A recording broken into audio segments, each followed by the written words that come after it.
आज आप खुलकर समर्थन में आए हैं लोजपा का। हम लोग तो पहले आगाज़ कर चुके हैं और 2024 मिशन था हमारा और उसके लेकर के हम लोग अपना सारा गतिविधि कर रहे थे। और आज चुनाव अब करीब है, 19 अप्रैल को चुनाव होना है और इस मौके पर आज हम लोग आपके चैनल के माध्यम से ईद के अवसर पर और नवरात्रा जो हिंदू का महापर्व है, नवरात्रा के अवसर पर हम सभी जमुई लोकसभा क्षेत्र के वासी को, मतदाता मालिक को मैं बधाई देना चाहता हूं। बधाई इस बात का कि मेरे जमुई लोकसभा क्षेत्र का चहुमुखी विकास के लिए और जो एनडीए के नेतृत्व में जो पूरे देश में, बिहार प्रदेश में जो विकास का गंगा बह रहा है, हम इस बात का बधाई देना चाहेंगे एनडीए के सभी माननीय नेतागण को, पार्टी के पदाधिकारीगण को। और आज जो हमारे साथ एकजुट हैं लोग, एनडीए में जाने के लिए आतुर हैं लोग, एनडीए को समर्थन देने के लिए आतुर हैं और ये आगाज़ आपको 19 अप्रैल को देखने को मिलेगा। सर आरजेडी में आप थे सर, ऐसी क्या नाराज़गी थी जो लोजपा में आपको आने? कोई नाराज़गी नहीं है हमको किसी से। हमारा जो विकास करेगा हम उसके साथ हैं।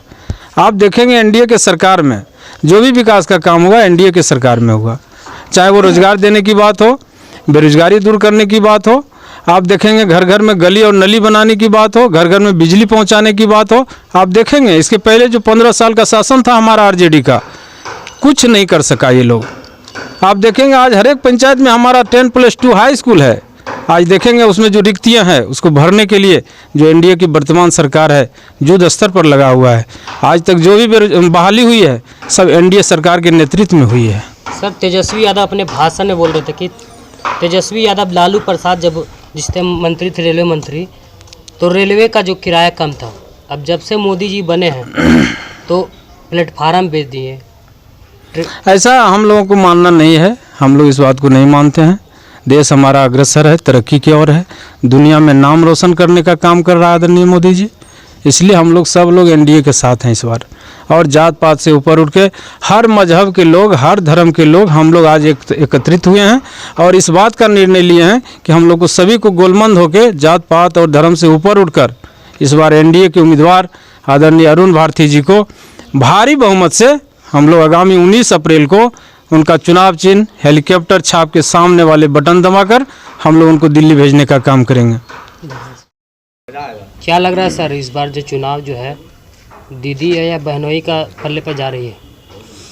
सबसे पहले तो आपके चैनल के माध्यम से जमुई लोकसभा और झाझा विधानसभा के तमाम लोगों को ईद और नवरात्रि का हार्दिक शुभकामनाएं। दीदी और बहनोई का कोई चर्चा ही नहीं है, चर्चा विकास का है। दीदी तो अपने चली गई ससुराल और जब दीदी चली गई ससुराल तो बहनोई तो ससुराल तो आएंगे ही। और बहनोई और दीदी कोई मुद्दा नहीं है, मुद्दा है विकास का और विकास है एनडीए के साथ, इंडिया के पास। और विकास के बात जो लोग कर रहे हैं उनके साथ जम्मू लोकसभा के तमाम सम्मानित मतदाता का रुझान एनडीए उम्मीदवार अरुण भारती के पक्ष में है, जो लोक जनशक्ति पार्टी रामविलास और जनतांत्रिक गठबंधन के उम्मीदवार हैं उनके पक्ष में एक लहर सा है, एक वेव सा है। और इसमें कोई जाति पाति और कोई भेदभाव नहीं है। सबसे ऊपर उठ के लोग एनडीए प्रत्याशी अरुण भारती के पक्ष में मतदान करने को लोग आतुर हैं और अपार बहुमत से उनकी जीत सुनिश्चित है। तेजस्वी यादव अपने भाषण में बोल रहे थे सर कि अरुण भारती का कोई आता न पता है, अगर दुख और दर्द सुनाने जाएंगे तो कहाँ जाएंगे? तेजस्वी यादव जी का तो कुछ भी बोल सकते हैं, विपक्ष के हैं, उनके पास कोई काम वैसा है नहीं बचा। जो उम्मीदवार वो दिए हैं महागठबंधन से, उनका कहाँ पता है? उनको खोजने लोग कहाँ जाएंगे? जो बार बार बोलते हैं झाझा विधानसभा के लक्ष्मीपुर में है, तो लक्ष्मीपुर खोजेंगे कि मुंगेर खोजेंगे कि पटना खोजेंगे, कहाँ खोजेंगे उनको? पहले वो भी तो अपना पता बता दें, तब एनडीए के उम्मीदवार का पता पूछें। सर तेजस्वी जी का कहना है कि 17 महीना में हम 4.5 लाख रोजगार दिए हैं, लेकिन मोदी जी 2 करोड़ बोले थे, अभी तक हाँ ठीक है, उनका 10% भी नहीं रोजगार मिला। क्या कुछ कहना चाहेंगे सर? सरकार किसकी थी? तेजस्वी यादव की सरकार थी या नीतीश कुमार की सरकार थी? 4 बजे तक सरकार तो नीतीश कुमार के थे, मुखिया तो नीतीश कुमार थे। तो नौकरी जो दिया गया है वो सरकार के माध्यम से दिया गया, न कि तेजस्वी यादव के माध्यम से दिया गया है। तेजस्वी जी जो अपने आप को अपने पीठ अपने से थपथपा रहे कि रोजगार हम दिए हैं, तो रोजगार सरकार देती है, रोजगार कोई व्यक्ति नहीं देती है। और सरकार में वो एक अलायंस पार्टी में थे, वो सरकार में थे तो उनकी भी जवाबदेही बनती थी, मगर मेन जवाबदेही तो बनती है जिनकी सरकार होती है। सरकार में एक अलायंस पार्टी थे, एक समर्थन पार्टी थे, वो उसके वजह से उनके भी नाम हो रहा है। अच्छा बात है, रोजगार तो मिलना चाहिए, रोजगार मिला, इसमें कोई दो मत की बात नहीं है। चाहे वो तेजस्वी यादव के बोलने से मिले, नीतीश कुमार के बोलने से मिले, मगर रोजगार तो मिला है, और रोजगार मिला है सरकार के माध्यम से, ना कि तेजस्वी जी के माध्यम से। सर, चिराग पासवान अपने पिताजी का हाजीपुर में जो सीट है सर, वो बोल रहे कि अपने पिताजी का आधा अधूरा जो काम हमारा है उनको हम पूरा करने के लिए हैं, और जमुई लोकसभा में जो आधा अधूरा काम बच गए हैं वो हमारे जीजा जी पूरा करेंगे। तो ऐसा नहीं था कि पूरा काम कंप्लीट करके जाते कहीं? ऐसा कहीं होता है क्या? पूरा काम कंप्लीट करके लोग जाते हैं? जो काम बचा हुआ होता है उस काम को पूरा करने के लिए किसी न किसी को आगे आना पड़ता है। और आप एक झूठा मोटा एक रिमर उड़ा है जीजा जी करके, क्या जीजा जी होता है? एक उम्मीदवार है, वो एक पॉलिटिकल फैमिली से बिलोंग करते हैं, वो लोक जनशक्ति पार्टी का एक उम्मीदवार है, एनडीए का उम्मीदवार है। वो जीजा जी तो किसी एक फैमिली एक लोग के हैं, मगर उम्मीदवार पूरे लोकसभा के उम्मीदवार है अरुण भारती जी। और अरुण भारती जी खुद एक सोच समझ और एक पॉलिटिकल फैमिली से बिलोंग करते हैं, पढ़े लिखे लोग हैं। हाँ, चिराग जी का जो अधूरा काम को पूरा करने के साथ साथ उनसे ज़्यादा विकास के काम अरुण भारती जी करेंगे जमुई में। जो चिराग जी का काम बच गया है उनको पूरा करेंगे, और उनसे आगे का भी काम अरुण भारती जी करेंगे। सर, झाझा की जनता की एक ही मांग है कि 10 साल चिराग पासवान रहे, एक भी कारखाना नहीं दिए, जिससे रोजगार नहीं मिला। तो क्या इस बार अरुण भारती चुनाव जीतेगी तो रोजगार का अवसर मिलेगा मजदूर गरीबों को? रोजगार के अवसर चिराग जी कैसे नहीं दिए? रोजगार के अवसर देने के लिए चिराग जी ने जमुई के धरती पे एम्स अस्पताल की स्थापना करा रहे हैं। रोजगार देने के लिए सबसे बहुप्रतीक्षित जो एक योजना था गवर्नमेंट का, भारत सरकार का रेल परियोजना, झाझा से बटिया, बटिया से जसीडीह का एक योजना जो 3000 करोड़ रुपया का है, धरातल पे लाने के लिए चिराग पासवान जी ने रेल मंत्रालय से 3500 करोड़ रुपया का अलॉटमेंट करा के रेलवे को समर्पित कराए हैं। कुछ दिनों में, कुछ महीनों में हमको लगता है कि बटिया रेल परियोजना का काम शुरू हो जाएगा। विकास के लेकर बात होगी या जात पात के लेकर मुद्दों पर बात होगी, वोट होगी सर?